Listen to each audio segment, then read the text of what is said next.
knew about the plan before. Do you know about the plan?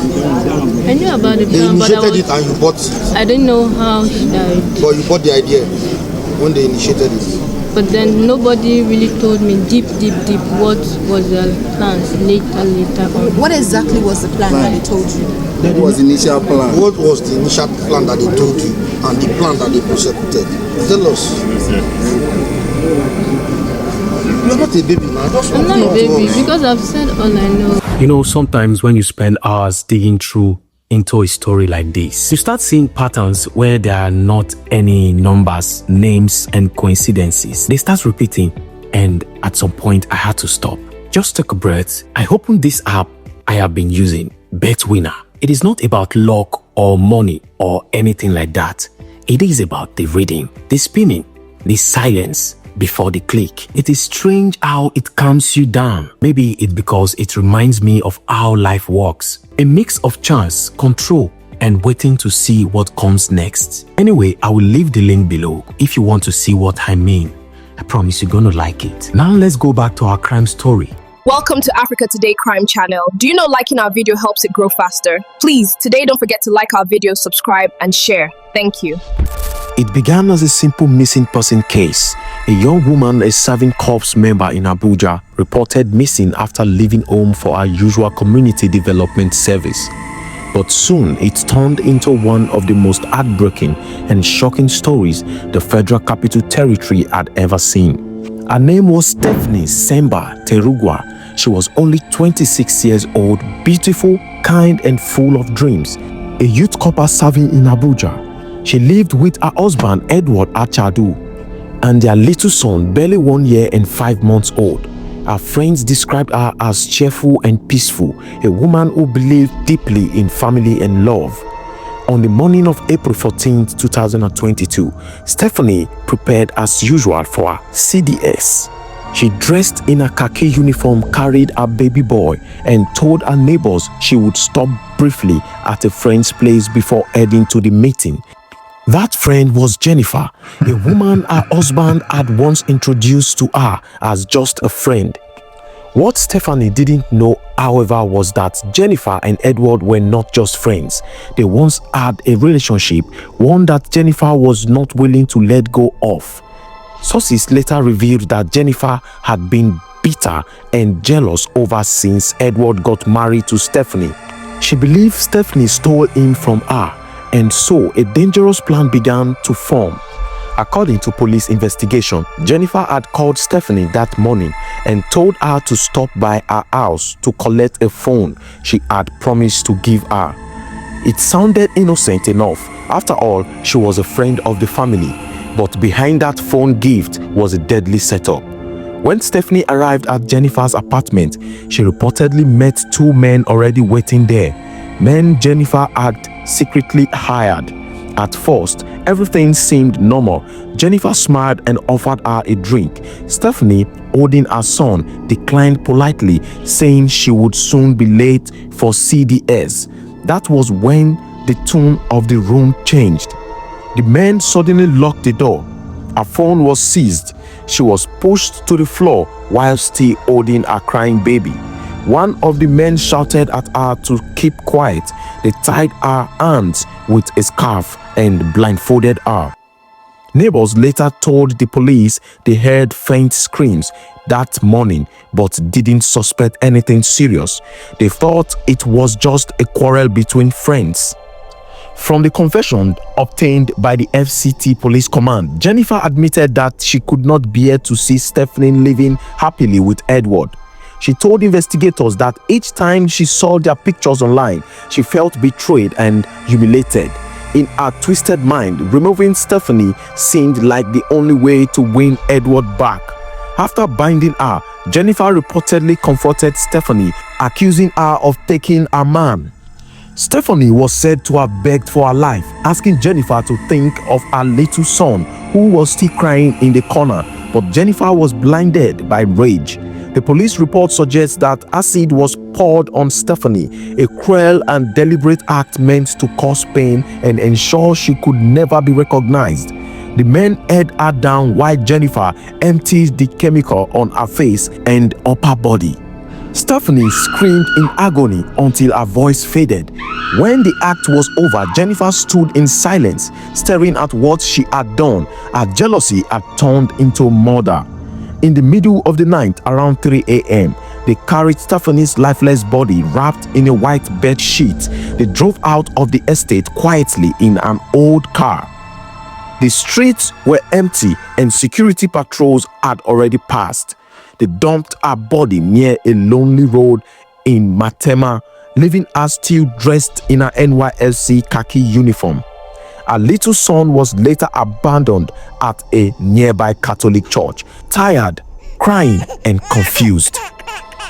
When Stephanie didn't show up for CDS that day, her colleagues began to worry. Calls to her phone went unanswered. Her husband Edward said he last heard from her that morning before she left home. By evening, social media was flooded with posters and messages. Missing copper in Abuja, please help find Stephanie. Days passed, then weeks. Her family was desperate. Her husband appeared on social media begging for help. Nobody expected the worst until police made a discovery that broke everyone's heart. On April 27th, police officers in Matema found a decomposed female body. It was dressed in NYSC khaki and parts of the body had been badly damaged. At first, they could not confirm her identity. But when tests were carried out and her husband was called in to identify her clothing and jewelry, the truth came out. It was Stephanie. Her body showed clear signs of chemical burns, and investigators also discovered that some vital organs were missing, raising suspicion that ritual elements might have been involved. The discovery sent shockwaves through Abuja. A young woman who left home for national service was now gone forever.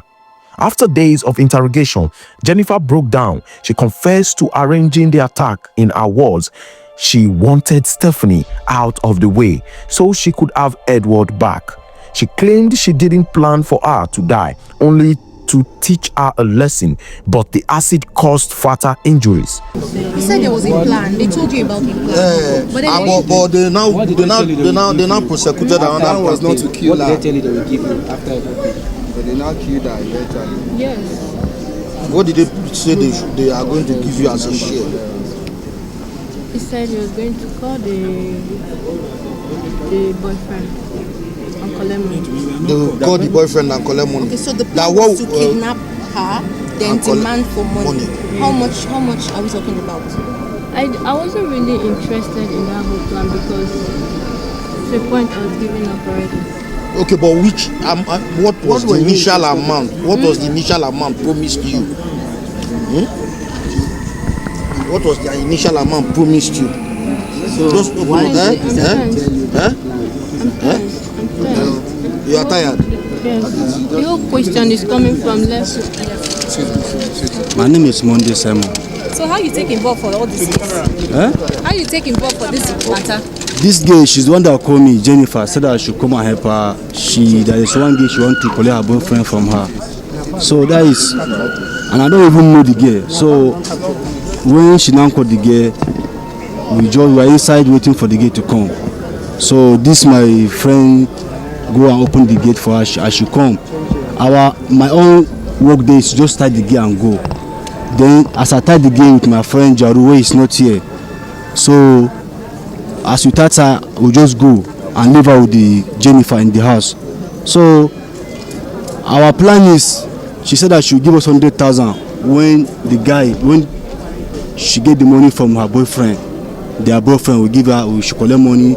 So I don't really know how much is that. I don't know how much she's going to collect, but in our discussion is she will give us 100,000. So now you catch the girl? No, I'm not the one that catch the girl. The girl, she's already inside the room. So what do you do to the girl when you reach the room? What do you do to the girl when you reach the room? We tied the girl. When we tied her, we leave her there with Jennifer. When you tied her, she dey alive or she not dey alive? No, she's alive, saying that she will call her boyfriend. The boyfriend will now come and she will demand money from the boyfriend. That's what I know. So who killed the girl? That's Jennifer. She's the one that killed the girl. Okay. Yes.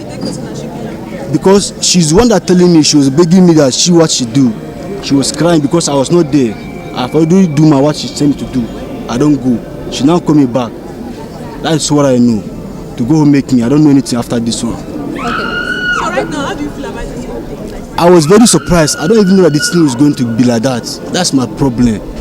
If they say I know I will not even do that kind of thing. I will never do that kind of thing in my life. Okay, bro. I swear to God. I was very surprised. Don't look back.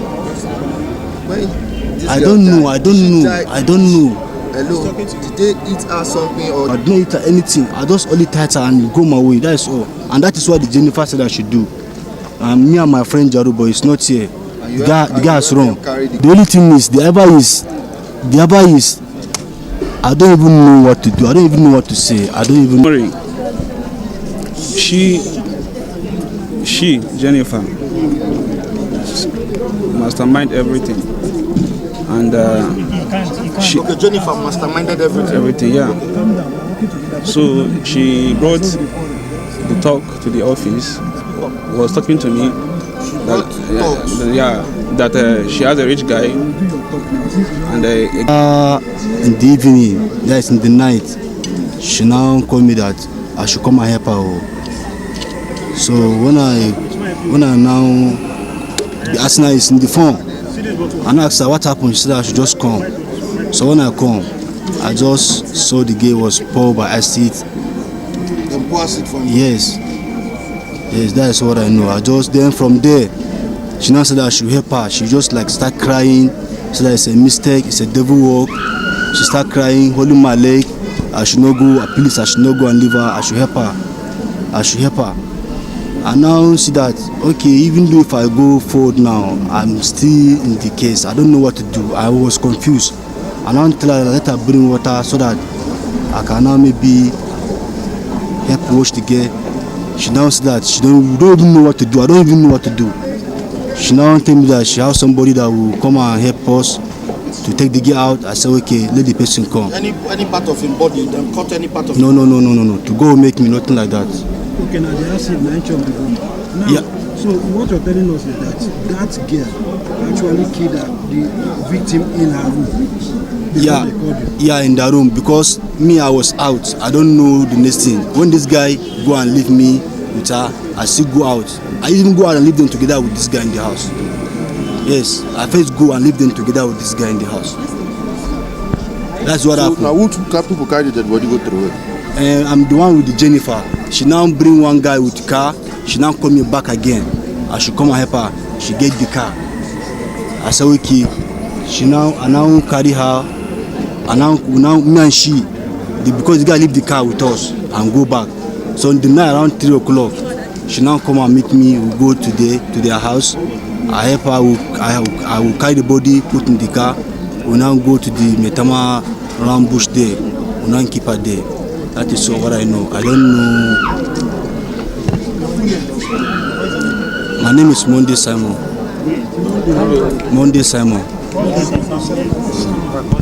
But I'm from Bauchi State. Actually, I don't know. Police sources, however, said her confession didn't match the brutality of the crime. This was not just an accident. It was planned, deliberate, and cold. Jennifer's accomplices were also arrested. They admitted being paid to scare Stephanie, but said Jennifer insisted on pouring the acid herself. Even as Jennifer sits in custody, several questions remain unanswered. Was Edward aware of the plan? Did he suspect that his former lover was still obsessed with him? Or was he truly innocent, caught in the middle of a woman's dangerous jealousy? Many people have wondered what made Jennifer believe that killing Stephanie would make Edward love her again. Was she still in contact with him secretly, or was it just the madness of envy that pushed her over the edge? The story of Stephanie Semba Terungwa has since become a painful reminder of how far jealousy and obsession can go. Her family, especially her parents, have been left shattered. A little boy who witnessed part of the horror will grow up never truly knowing his mother. Her colleagues at the NYSC camp in Abuja held a candlelight procession in her memory. They described her as the copper with the brightest smile. Today, Jennifer and her accomplices remain in police custody as investigations continue. The case stands as one of the most disturbing examples of a crime of passion where love, jealousy, and hatred collided in the worst possible way.